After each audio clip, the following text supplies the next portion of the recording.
omuntu omulala tasobola taking advice ye musajja omwenzi omukyala a womanizer. I don't know whether you've ever dealt with a womanizer.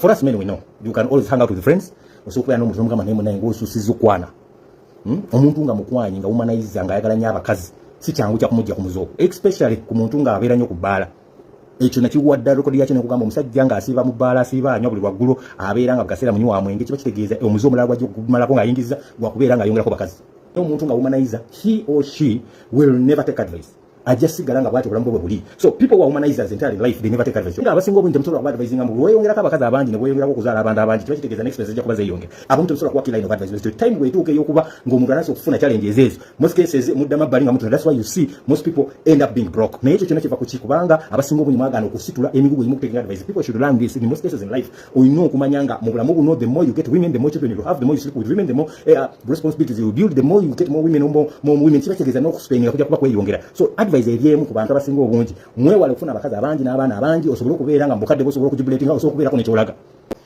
omuntu omulala tasobola taking advice be bantu ba socialite. Now let me give you why socialites never take advice. One, at times n'obulamu bwe balivinga bwe balwani nga basobola okubeera nga sibe sponsoring a socialite ye muntu asobola okubeera nga bafunamu sente ajja mu limelight. Now you see what is happening on social media. Some people want to show off okubeera mu socialite life oba okubeera famous. When you want to be a socialite ng'omuntu oli socialite oba oyagala showbiz business kiba kitegeeza oyagala abantu bamanye kikyoli. Era ojja kulaba nga rango zesinga ezisobola okujja ku social media kuno abantu abasinga obungi kukakasa njagala kakasa abantu ababeera ku social media that I'm the person in the game, I'm on top of the game, nzaaliko nzaalina nzaagala okukola kino nzaagala okukola kiri nzaagala okukola kino nzaalina nzaalina but notakimanya that consequences zaakyo zivaawa kubanga abasinga obungi sinza okuba kuba ekigo. It is the social life network. I don't know whether you've understood me or you get what I'm saying. Omuntu nga social life ali mu showbiz batono nnyo abasobola picking advice ne basobola okuwuliriza kyogamba. That's why you see omuntu ababadde mu social life oba social life oba okubeera famous nga social life oba showbiz business abasinga obungi bamaliriza tebalina kye balina because they will never take advice. Ya ali ready okutambula n'abantu 20 abatwale bajakale banyimire ba flying bagende over babiringa bali mu bulamu obulungi naye ogenda okumaliriza some period of time nga talinawo kyalina. You've seen characters of the kind. I don't know whether njogera bipya. It's not new.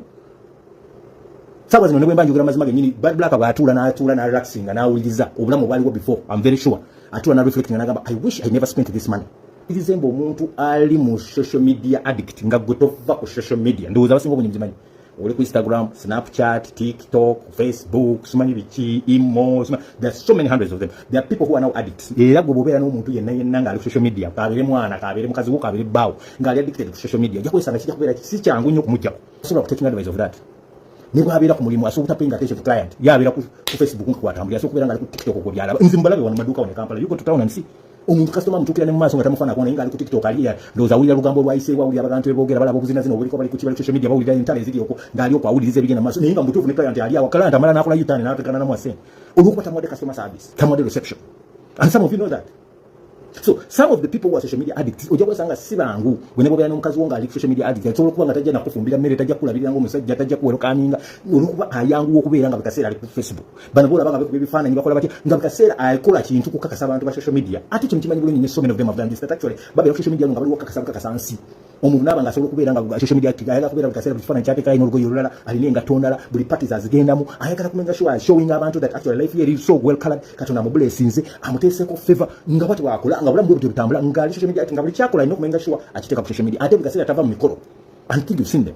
When somebody is an addict bikaseera abasi temna abantu bakaseera lunaku akyusa ateka ekifaananyi kirala ateka yo olugoye lulala ateka yo nga tondala ayagala kukakasa abantu abagambe nze kati nze katonda yanteka ko favor. This is me and that's why I'm like this. Such kind of people who are addicts they will never take advantage. Jagamba mu social media nzire kuki omuntu yenna mu bulamu buno nga yagana okuzaala nga bukyali tamanyire importance okuzaala nga bukyali era kyobola omuntu akaddiwa n'abwiza emyaka 45 nasigala nga ine suubi esobola okuzaala abaana mukaaga ekiri impossible babana.